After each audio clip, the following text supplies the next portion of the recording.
Equity ഇൻവെസ്റ്റ്മെന്റിന്റെ risk എന്താണ്?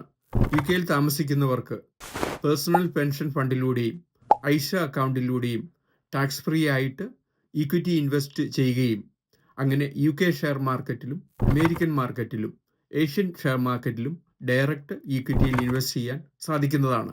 പക്ഷേ ഇങ്ങനെ ഇൻവെസ്റ്റ് ചെയ്യുമ്പോൾ പലപ്പോഴും ഏത് കമ്പനിയിൽ എപ്പോൾ എൻട്രി ചെയ്യണം, എപ്പോൾ എക്സിറ്റ് ചെയ്യണം, ഇത് വളരെ ആശയക്കുഴപ്പം ഉണ്ടാക്കുന്നു. ബുള്ളിഷ് മാർക്കറ്റിൽ പലരും ടിപ്സ് തന്നാലും പലപ്പോഴും ഇത് വർക്കാകുന്നില്ല. പക്ഷേ നിങ്ങൾ കമ്പനികൾ സെലക്ട് ചെയ്യുമ്പോൾ കമ്പനിയുടെ ഗ്രോത്ത് ഓപ്പർച്യൂണിറ്റി, പ്രൊമോട്ടേഴ്സിൻ്റെ ഇൻറ്റഗ്രിറ്റി, ലോങ് ടൈമിൽ നിങ്ങൾക്ക് ഷെയർ ഹോൾഡ് ചെയ്യാനുള്ള കപ്പാസിറ്റി, ഇത് കണക്കിലെടുത്ത് പലപ്പോഴും നോർമൽ ഇൻവെസ്റ്റ്മെൻറ്റിനേക്കാളും വളരെയധികം റിട്ടേൺ ഇക്വിറ്റി ഇൻവെസ്റ്റ്മെൻറ്റായി കിട്ടുന്നതാണ്. കൂടുതലായിട്ടും യുകെയിൽ നിന്ന് ഇൻവെസ്റ്റ് ചെയ്യുമ്പോൾ ഇത് ടാക്സ് ഫ്രീ ആയിട്ട് വരുന്നതുകൊണ്ട് കൂടുതൽ നേട്ടമുണ്ടാകുന്നു.